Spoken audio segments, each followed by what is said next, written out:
Welcome to என்னுடைய சமையல். நான் இன்றைக்கு உங்களுக்கு மஷ்ரூம் கறி எப்படி செய்யலாம் அப்படிங்கறத நான் செய்து காமிக்க போறேன்.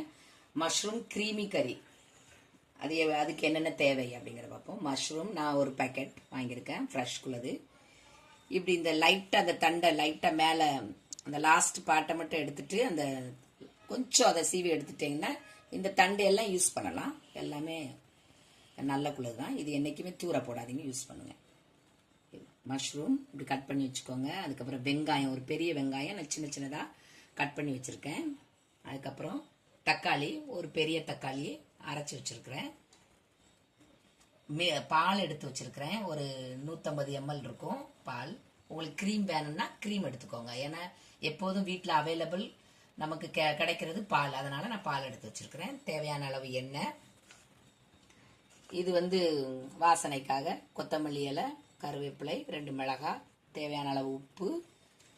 இது லாஸ்ட்ல நான் தாளிக்கிறதுக்காக வச்சிருக்கிறேன் 1.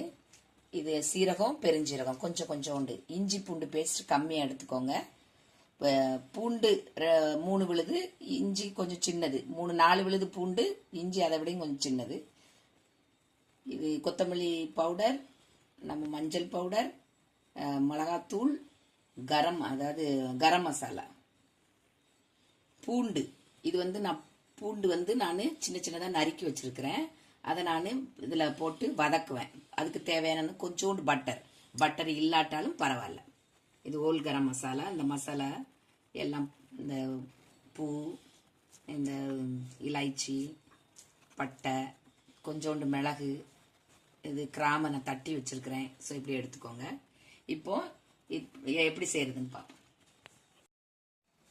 இப்படி ஒரு பாட் எடுத்துக்கோங்க. அதில் கொஞ்சம் பட்டர்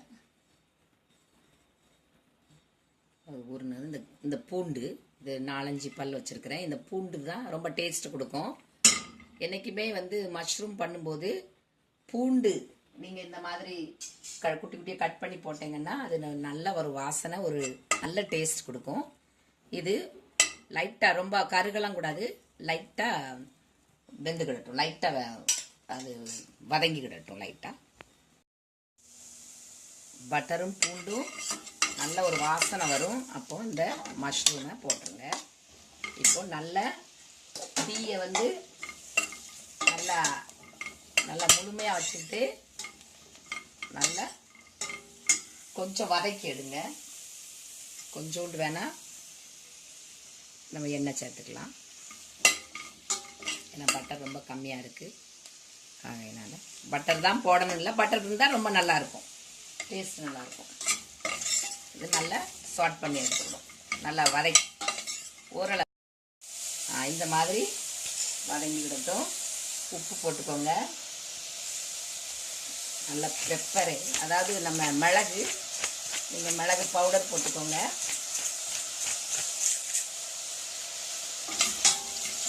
இதில் வதங்கினா போதும். இப்படி வதக்கி எடுத்துக்கோங்க. ரொம்ப வதக்கக்கூடாது. நல்ல ஒரு மாதிரி நல்ல வாசனை வரும்போது எடுத்துடணும். உப்பு, நல்ல மிளகுத்தூள் தூவி எடுத்துடணும். இப்போ இது சைடில் இருக்கட்டும். இது தேவையான அளவு எண்ணெய் ஊற்றிக்கோங்க.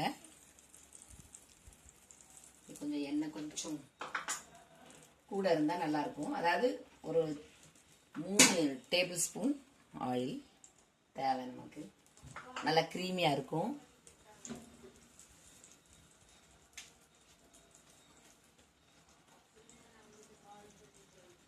இப்போ இந்த சீரகமும் பெருஞ்சீரகமும் சீரகமும்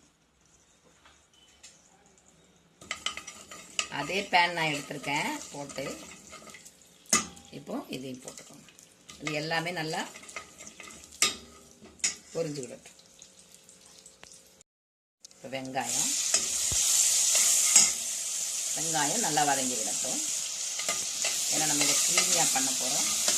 அதனால இது கொஞ்சம் இதில் கொஞ்சம் உப்பு,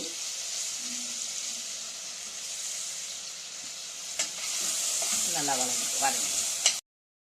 இப்போ நம்ம வதக்கி வச்சிருக்கிறோம்ல, இதில் என்ன பண்ணுங்க, இந்த லைட்டாக இந்த வதங்கி முடித்த உடனே இந்த தண்ணி லைட்டாக விடும், அதனுடைய ஜூஸு. அது கொஞ்சோண்டு எடுத்து இந்த மில்கோட சேர்த்து கொஞ்சம் மில்க் ஊற்றிக்கோங்க, அதுக்காக நிறைய வேண்டாம், அப்புறம் சேர்த்துக்கிடலாம். நம்ம அரைச்சிக்கிட போகிறோம், அரைச்சி எடுத்துக்கிடுவோம். இப்போ வெங்காயமும் வதங்கிக்கிட்டு இருக்கு.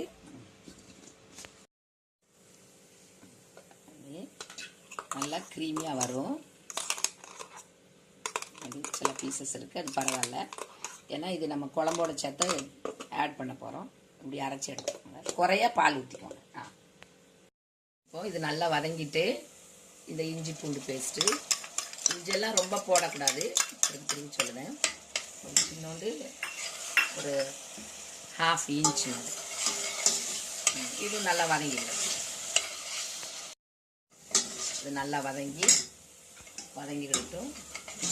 வதங்கிட்டு இந்த கொத்தமல்லி, நம்ம கரம் மசாலா, நம்ம சில்லி மிளகாத்தூள், மஞ்சள் தூள்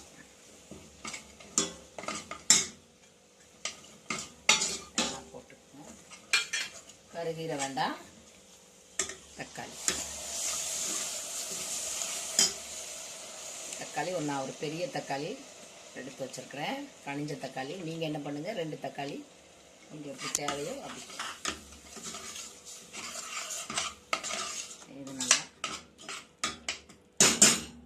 2 மிளகாய், இது கொஞ்சம் நல்லா வெந்து விடட்டும்.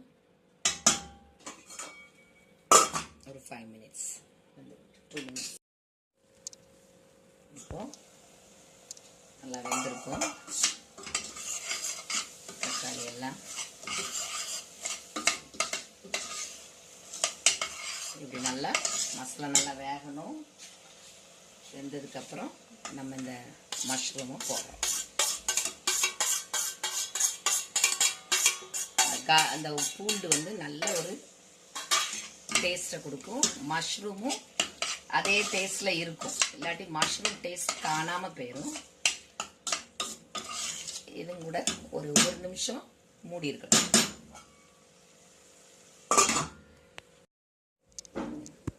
இப்போ நல்லா என்ன பண்ணணும், இந்த காளானை அரைச்சி வச்சிருக்கோம்னா நம்ம மில்கோட பாலோட சேர்த்து, அது கொஞ்சம் பால், நீங்கள் க்ரீம் சேர்க்கணும் அல்லது காஜு, நம்ம முந்திரி பருப்பு சேர்க்கணும் அப்படின்னா கூட சேர்த்துக்கிடலாம்.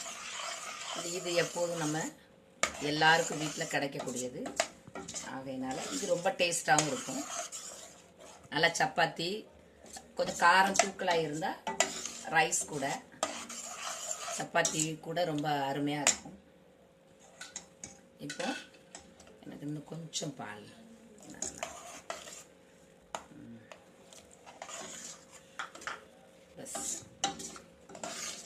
ரொம்ப கொதிச்சுக்கிட்டே இருக்க வேண்டாம், ஒரு கொதி வரட்டும், ஜஸ்ட் ஒரு கொதி.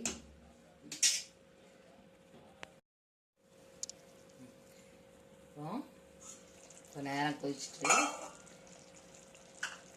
பாருங்க, சூப்பரா. நான் கொஞ்சம் மிளகு தூள் தூவியிருக்கேன், கொஞ்சம் மிளகு வாசனை வர்றதுக்காக. இவ்வளோ போதி இப்போ ரெடி ஆயிட்டு சூப்பரா. இப்போ கருவேப்பிலை, கொஞ்சம் கொத்தமல்லி தழை. நான் இப்போ இது ஒரு வத்தலை தாளித்து இப்போ நான் இது மேலே போட்டுருவேன். தேவைன்னா போட்டுக்கோங்க, அல்லது அது அவசியம் கிடையாது. இப்போ இது ரெடி ஆகிட்டு சுவிட்ச் ஆஃப் பண்ண முடியாது, சர்வ் பண்ண முடியாது. இப்போ இது ரெடி ஆகிட்டு நம்ம சர்வ் பண்ணுவோம். இது நல்லா நீங்கள் என்ன பண்ணுங்கள், புலாவ் பண்ணீங்கன்னா, வெஜிடபிள் புலாவ், ஜீரா ரைஸ், அதாவது சீரக சாதம் பண்ணீங்கன்னா இது ரொம்ப அருமையாக இருக்கும். வெள்ளை சாதத்தை விட நம்ம ஜீரா ரைஸ், சீரக சாதம், நம்ம இது என்னது புலாவ், அதோட ரொம்ப மேட்சாக இருக்கும், சப்பாத்தியோட மேட்சாக இருக்கும், ரொம்ப அருமையாக. இன்னொன்று அரைச்சி போடுறதுனால இதில் என்னன்னா நல்ல ஒரு எனக்கு காளானோட ஃப்ளேவர், காளானோட ஒரு வாசனையும் டேஸ்ட்டும் கூடுதலா இருக்கும். நீங்க அதை அரைச்சு போடலன்னு வச்சுக்கோங்க, காளானோட டேஸ்ட் இருக்காது, உங்க மசாலையோட டேஸ்ட் தான் முன்ன நிற்கும். இப்போ இது நான் ஜஸ்ட் உங்களுக்கு இது தேவையில்லை, நான் கார்னிஷ்காக நான் வைக்கிறேன். ரொம்ப அருமையா இருக்கும். இவ்வளவு நேரம் பார்த்ததுக்கு ரொம்ப ரொம்ப நன்றி. இப்படி உங்க பிள்ளைங்களுக்கு செய்து கொடுத்து அசத்துங்க. ஹோட்டலுக்கே நீங்க போக வேண்டாம். இவ்வளவு பிடிச்சிருக்குன்னு நினைக்கிறேன். பிடிச்சிருந்தா தயவு செய்து லைக் பண்ணுங்க, ஷேர் பண்ணுங்க, எனக்கு தயவு செய்து சப்ஸ்கிரைப் பண்ணுங்க. தேங்க்யூ.